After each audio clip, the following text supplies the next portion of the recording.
चलिए स्टूडेंट, हम बात कर लेते हैं shape and bond angle of water, ammonia और मेथेन। इसमें काफी कंफ्यूजन रहता है और काफी बार आप क्वेश्चंस में देख भी लेते होंगे कि कंपेयर करने के लिए पूछ लिया जाता है कि बॉन्ड एंगल किसका ज्यादा है, किसका कम है, और इनका शेप क्या है, इनका हाइब्रिडाइजेशन क्या है, इनकी ज्योमेट्री क्या है। तो चलो हम लोग बात कर लेते हैं जल्दी से। ध्यान दीजिए, मैंने आपको कई बार बताया कि सबसे पहले आपको मॉलिक्यूल लिख लेना है। बेटा क्या लिख लेना है? मॉलिक्यूल को लिख लेना है और काउंट कर लेना है कि बॉन्ड पेयर कितने हैं इसमें और लोन पेयर कितने हैं, और दोनों को ऐड कर देना। क्या कर देना? ऐड कर देना है। अगर बॉन्ड पेयर और लोन पेयर को ऐड करने पे तुम्हारी वैल्यू 2 आ रही है तो उसका हाइब्रिडाइजेशन होगा sp। कैसा होगा? sp।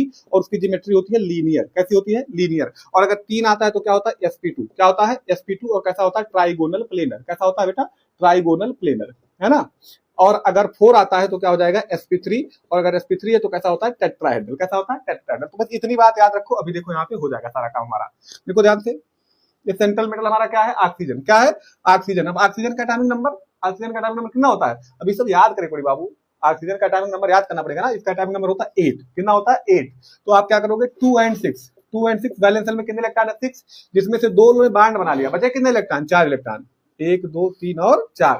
तो देखो कितने लोन पेयर? 2 लोन पेयर और 2 लोग बांड बना लिए। तो 2 लोन पेयर और 2 बांड पेयर क्या हो गया बेटा? 2 लोन पेयर और 2 बांड पेयर कितना हो गया? 4। और 4 हो गया तो क्या होगा? sp3। अगर sp3 होगा तो कैसी ज्योमेट्री होगी? टेट्राहेड्रल। तो बात समझ में आ गई ना। इसका क्या होगा? वाटर का टेट्राहेड्रल। क्या होना है? टेट्राहेड्रल। अब इसमें देखो यहाँ से ऐसे अमोनिया में नाइट्रोजन का एटॉमिक नंबर 7 और 2 और 5। क्या होता है भाई? 2 और 5, 2 एंड 5। बैलेंस शेल में कितने इलेक्ट्रॉन? 5। जिसमें से 3 बांड बना लिए हैं और एक बचा क्या? एक लोन पेयर, है ना। तो 3 बांड पेयर और एक लोन पेयर, ये भी क्या हो गया? 4। और 4 का मतलब sp3, और sp3 का मतलब क्या हो गया बेटा? टेट्राहेड्रल। अगर टेट्राहेड्रल है तो अब देखो इनका भी क्या हो गया? टेट्राहेड्रल। लेकिन इनके पास लोन पेयर कितने हैं? केवल एक। और इनके पास लोन पेयर कितने हैं? 2। और यहाँ पे इस वाले को देखो, इस वाले को कार्बन के बैलेंस में होता है 4 इलेक्ट्रॉन, एटॉमिक नंबर 6। तो चारों चारों बांड पेयर है, तो ये क्या होंगे भाई? टेट्राहेड्रल ये भी होंगे। और इसके पास 0 लोन पेयर। अब देखो लोन पेयर और लोन पेयर में क्या होता है बेटा? रिपल्सन। लोन पेयर और लोन पेयर में क्या होता है? रिपल्सन। और फिर उसके बाद होता है लोन पेयर और बांड पेयर रिपल्सन, और फिर होता है बांड पेयर रिपल्सन। तो ज्यादा लोन पेयर कहाँ पे है? ज्यादा लोन पेयर यहाँ पे है। और जब ज्यादा लोन पेयर जहां पे होते हैं वहां पे रिपल्सन ज्यादा होता है और बांड एंगल कम हो जाता है। बस यही याद रखना।